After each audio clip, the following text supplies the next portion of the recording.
Hello, ladies and gentlemen.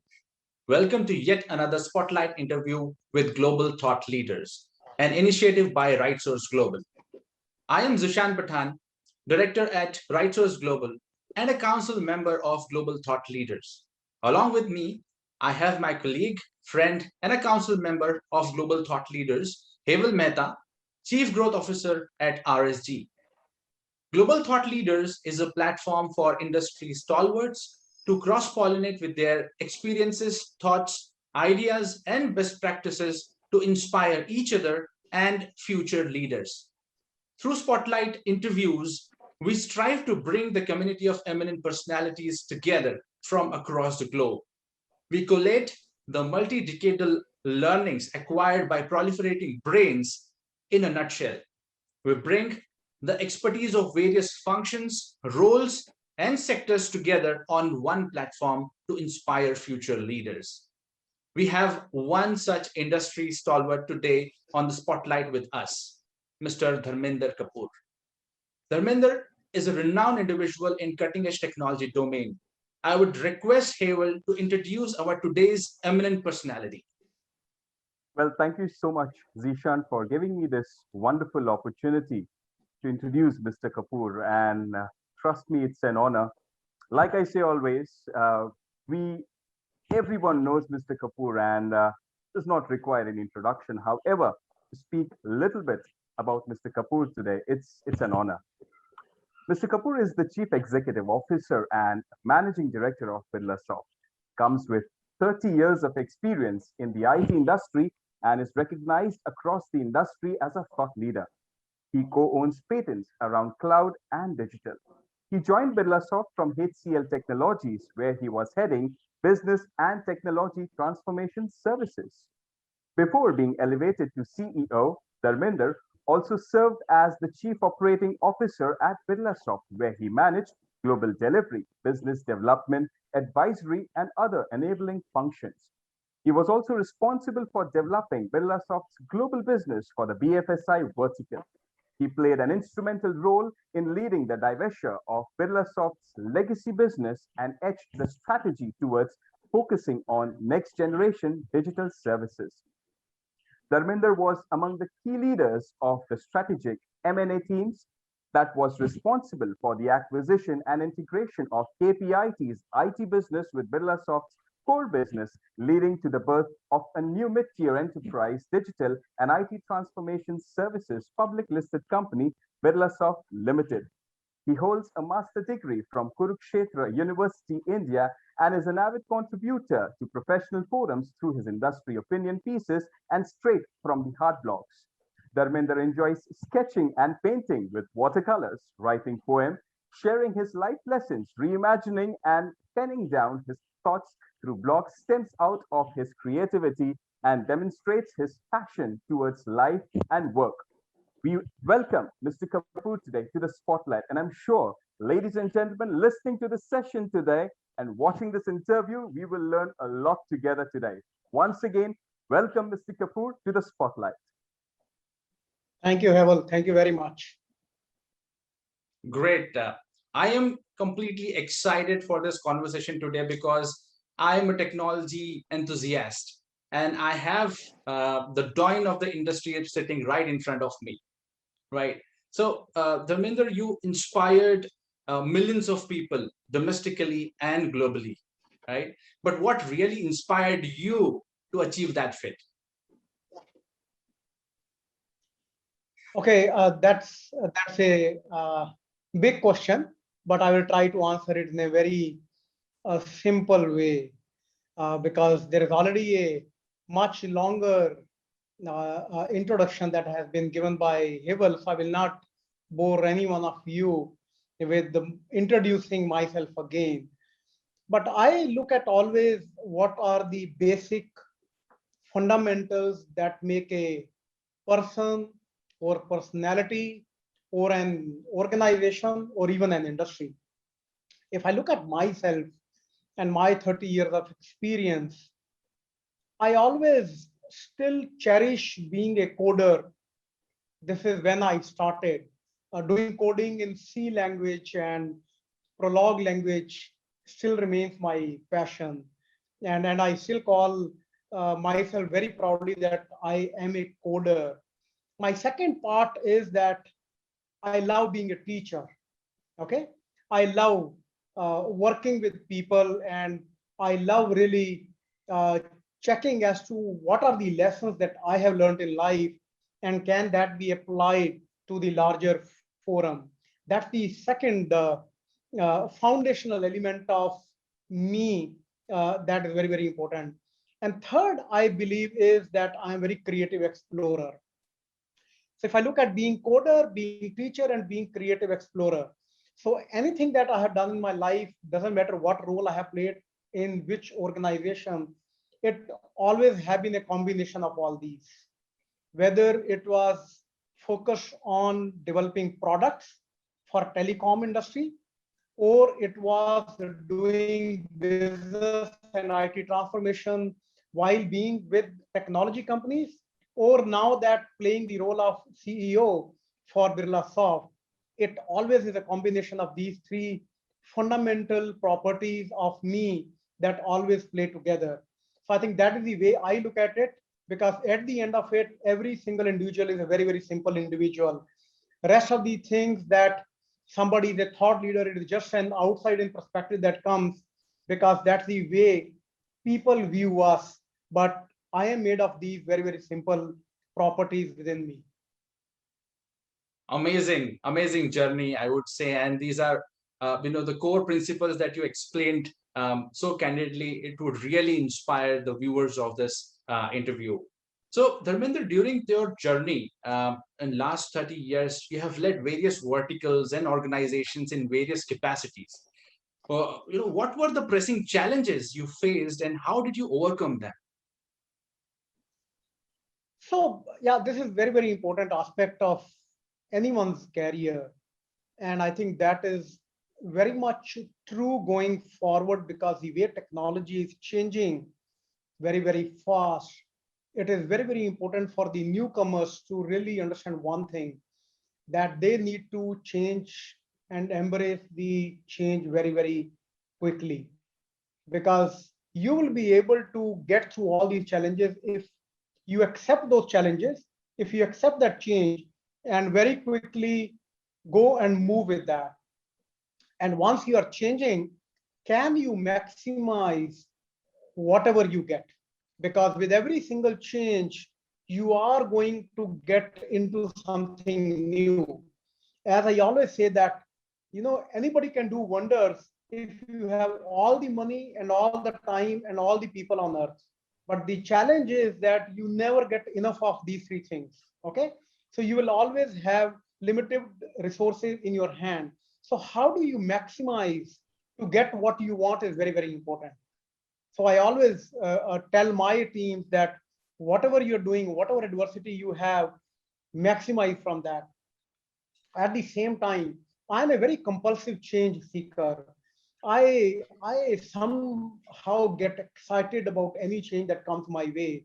And that probably has taught me, and this is what I would give advice to anyone, that if change comes your way, it will teach you to remain relevant. So accept it and learn to remain relevant in any situation. Then it doesn't matter how technology is changing, how industry is changing, whether there's going to be a COVID situation or going to be any other situation. If you are able to maximize from that, you will always thrive in your career. Amazing insights, Dharmender, there.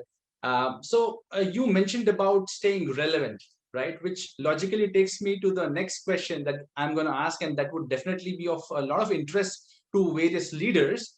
And is that the rate of innovation in technology and disruption of business models is greater than ever now, which makes it next to impossible that Sorry, a digital Jishan. transformation strategy will remain relevant beyond a couple of years, right? So, which digital strategies will help traditional organizations to stay ahead of the digital transformation curve and disruption? Yeah.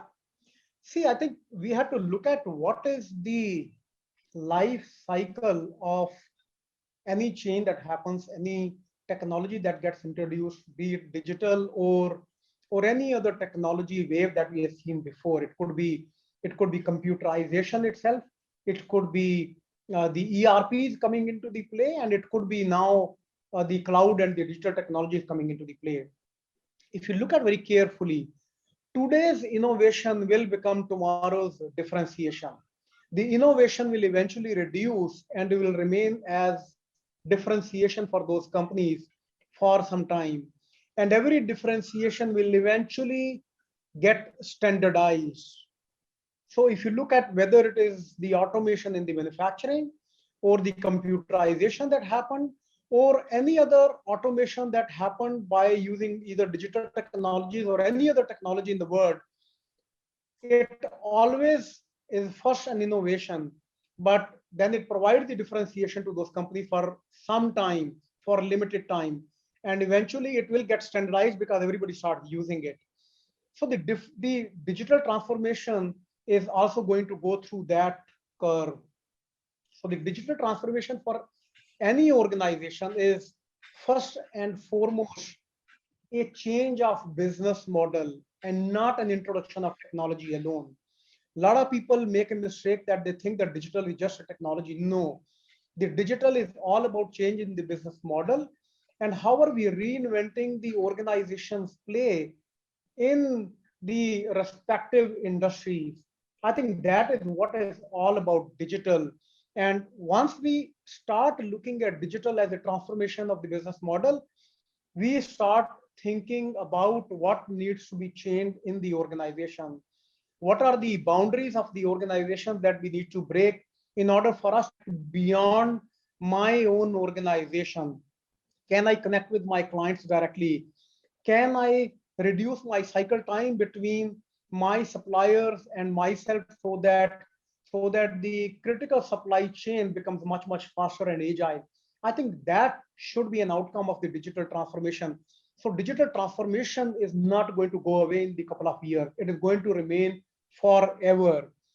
It is just that it will get standardized over a period of time. And to create more innovation, then something else will get innovated, something else will get reinvented or invented, going to take us into the new world. But digital technology is going to be here for a very long time. It is just that more and more people, more and more organizations will start using it, and it will become standard in nature. Wonderful. So, well, Dharmender, just wanted to know that, in the run towards digital transformation, how do you think that the organizations should strike a balance between the digital transformation and business priorities? Yeah.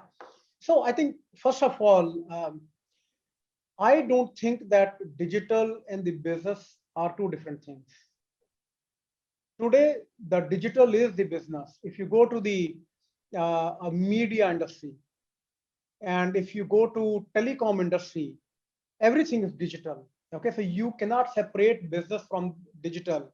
Digital is business and business is digital today. And I think this is now getting across every single industry where digital is going to be present in every single process of the organization, every single thread of the organization. The digitalization actually requires business thinking. Without the proper framing and orchestration, at the overall company level, the initiatives to adopt these technologies will fail. Hence, one has to really look at what is the business use case that we are talking about at the business level.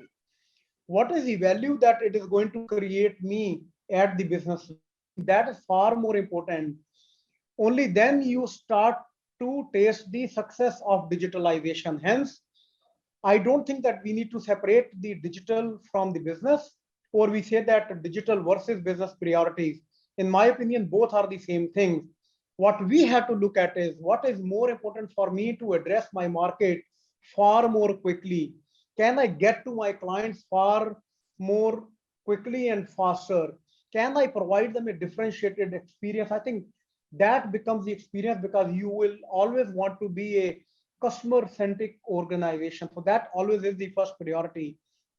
At the same time, you may need a supply chain which is far more agile and far more quicker and far more better than what it used to be, so that you can get your products faster in front of the customer in a better quality way. So then you need to look at the backend processes, that they are also really working in tandem in order to provide the experience that you are aspiring for.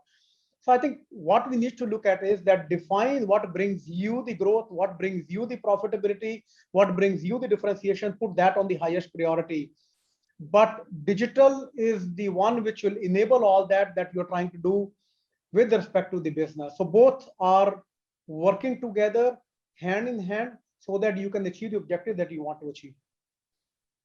Wonderful. I must acknowledge that it's a great learning in this previous couple of seconds that you have spoken about this important aspect, right? So, Mr. Kapoor, you have contributed a lot into the digital transformation strategies of various organizations that you have worked with, right?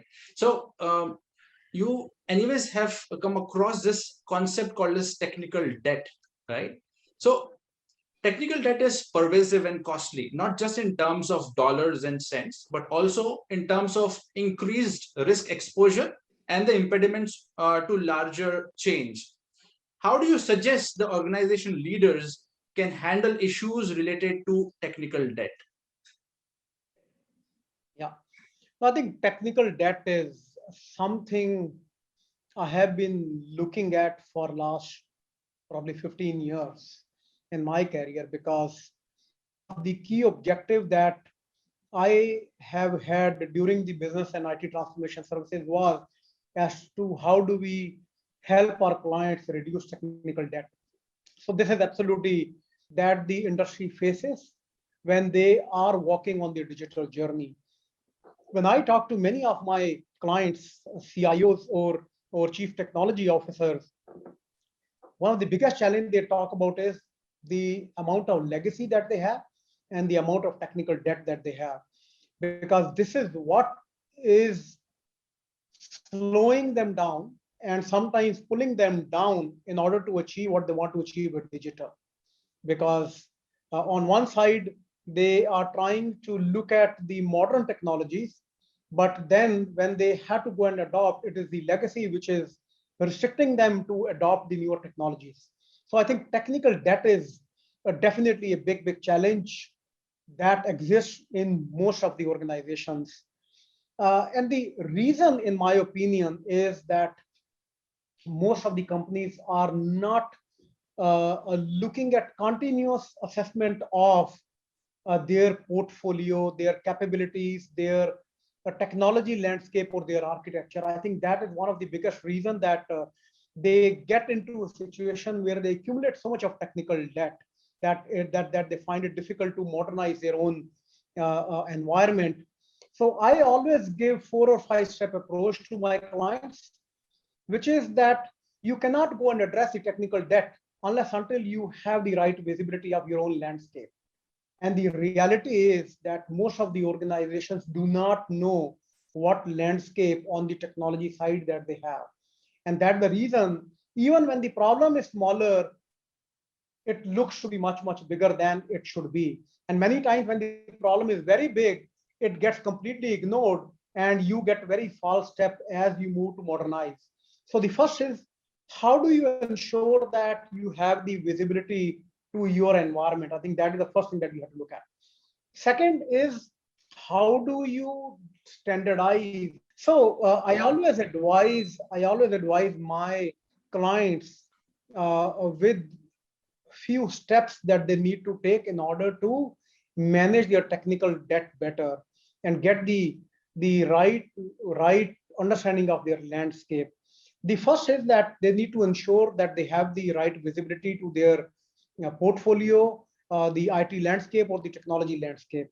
That's the first piece, because if the visibility is not there, you may not know the extent of the problem that exists in your organization. So you must have that understanding very clearly. The second is to standardize. To standardize where there is no differentiation needed.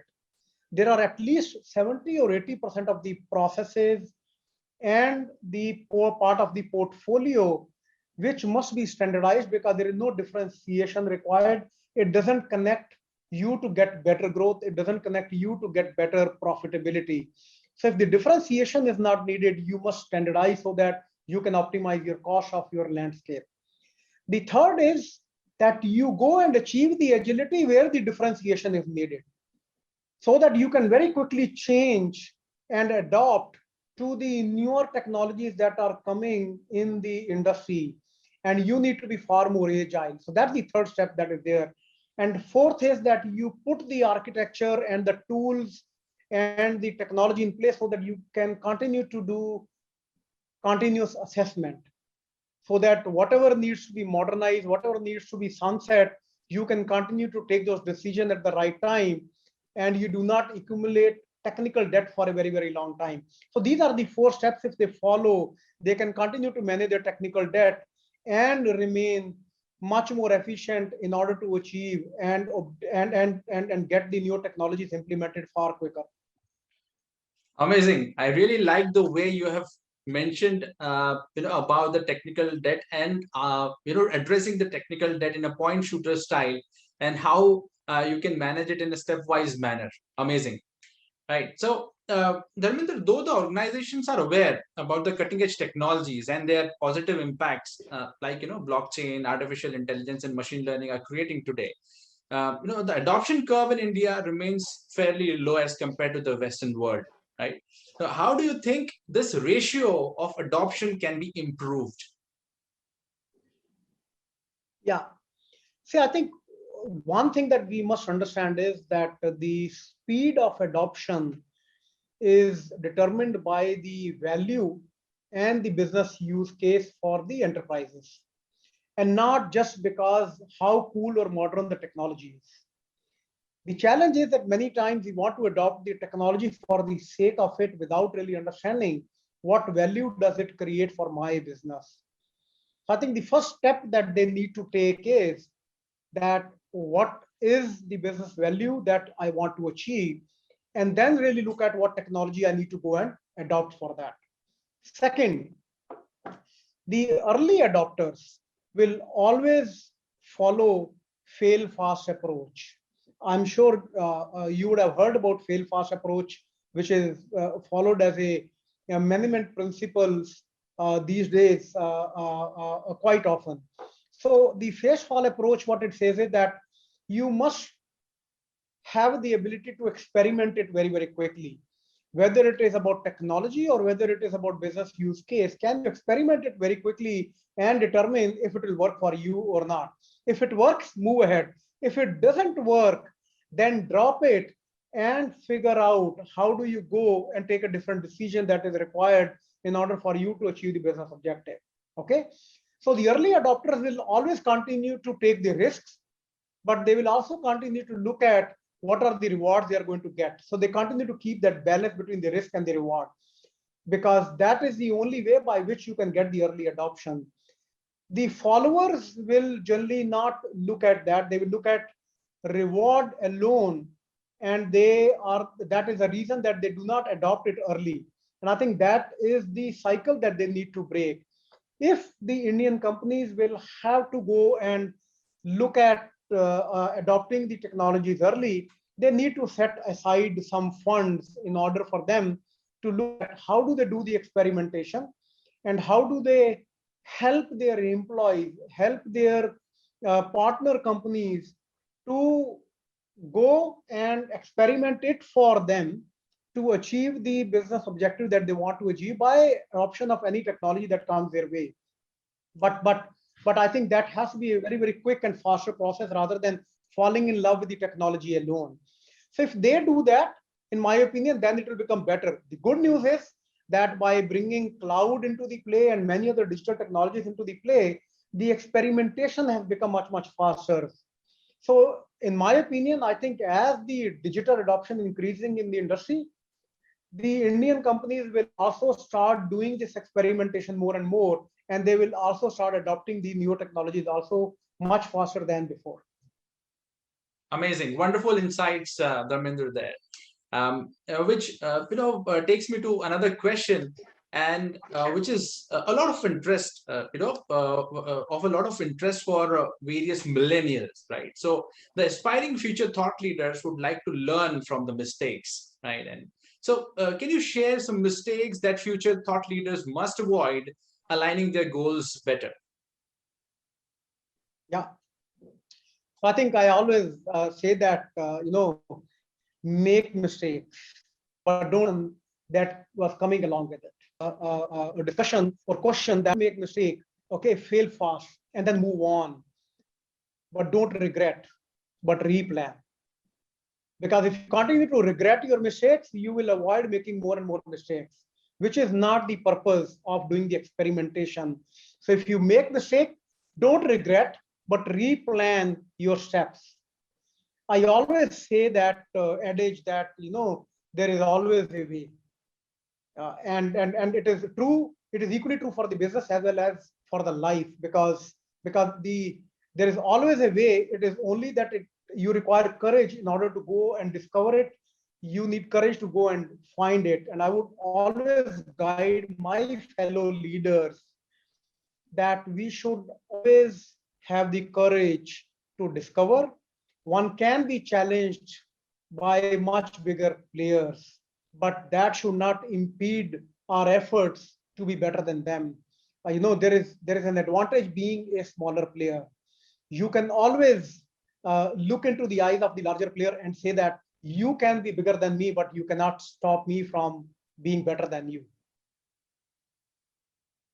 Wonderful. In fact, I am elated by this conversation, Mr. Kapoor, right? And we have been building this global thought leaders community for cross pollination of knowledge, right? Because of this reason, because everyone has got a different perspective of handling the similar sort of situations and problems, right? So, what are your thoughts about this initiative?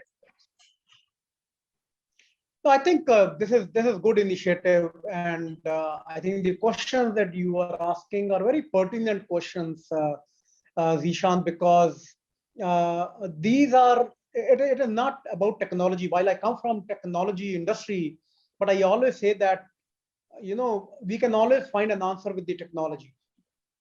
What we need to look at is what is eventually required in business. If we have understood that better, technology will always be there. If it is not there today, tomorrow it will come. If it doesn't work out today, tomorrow it will work out. So it is not the technology that should be the bottleneck. It is mostly our thought process, how much uh, stretching that we can do to our brain in order to think of the newer business model is going to be very, very important going forward. And as I said before, the digital time is not about the technology again. I think that is the mistake that many organizations do, and many times the technology professionals also do. It is not about the technology. It is still about thinking what change I need to bring into the business. What is the new business model that I need to reinvent so that I can apply technology to that? Otherwise, you can have all the technologies in the world in your organization, but may not achieve what you want to achieve.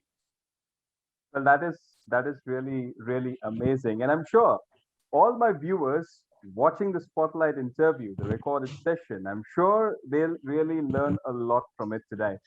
Well, in Spotlight, we definitely want our future leaders to learn a lot. And yes, the Spotlight for today, few important things that Mr. Kapoor shared, and I really liked, and I'm sure all the viewers will agree to it, that change teaches to be relevant. It really matters a lot. And this is really an important statement. And I'm sure Mr. Kapoor carries one quality with him, that open and ready to accept any kind of change that comes in my career, that comes in my life, and I am there to handle the situation.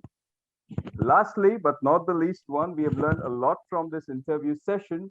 Make mistakes, learn from your mistakes, plan not to make such kind of mistake, plan in such a way that moving on, you learn and you make something innovative in your life and career, and that will take you to the next level. We all, on behalf of Global Thought Leaders and Right Source Global, we thank Mr. Kapoor today for giving his time, and sharing some valuable insights that will not only groom someone's career, but also it will be learning to the leaders and the future leaders. So thank you so much, Mr. Kapoor, for your time today. And yes, Zishan, I'm sure you would want to say something about this exciting session. Right. So I would definitely Thank you. like to say that it was a privilege to have a stalwart and a distinguished personality like Mr. Dharmender Kapoor on Right. Spotlight today, and it is pure honor to have him. Well, fabulous. So thank you so much once again, Mr. Kapoor, for your valuable time. Please take care. Thank you, Hevel. Thank you, Jishan. Thank you so much.